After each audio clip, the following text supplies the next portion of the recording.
السلام عليكم ورحمة الله، كي دايرين؟ لاباس عليكم؟ كنتمنى تكونوا كاملين بخير وعلى خير.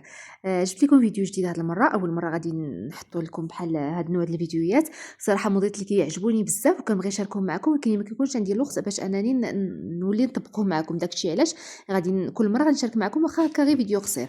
المهم بالنسبة للأخوات اللي باغيين يديروا عبايات وباغيين تشيرشيمات اللي كيكونوا راقيين وزوينين وساهلين في نفس الوقت، هنايا عندنا هاد الموديل هذا، يعني كان يتطراسا وراه الطراسه ديالو راها كبيره، الرشمه راها كبيره. انا راني رسمت لكم هاد الرشيمه هادي وخليتها لكم في الاخر الفيديو، وكذلك خليت لكم رشيمه قريبه ليها. بالنسبه لهذه كدوزي ليها كاع الجنيبات ديالها بالطرز عاديه وكتحدد ضروري بطبيعه الحال، وعاد كندوزو كنعمرو داك الدخلاني ديالو باش ما بغينا، يعني بعقيق بنفس اللون مغاير لك الاختيار. وكذلك هنايا الطرز، بغيتي ديري اللون في اللون، بغيتي ديري لون مغاير لك الاختيار. وبالنسبه للعقيق هنايا بالعقيق داك المكور تقريبا المكور، وتقدروا ديروا حتى المهرس ما كاينش اشكال.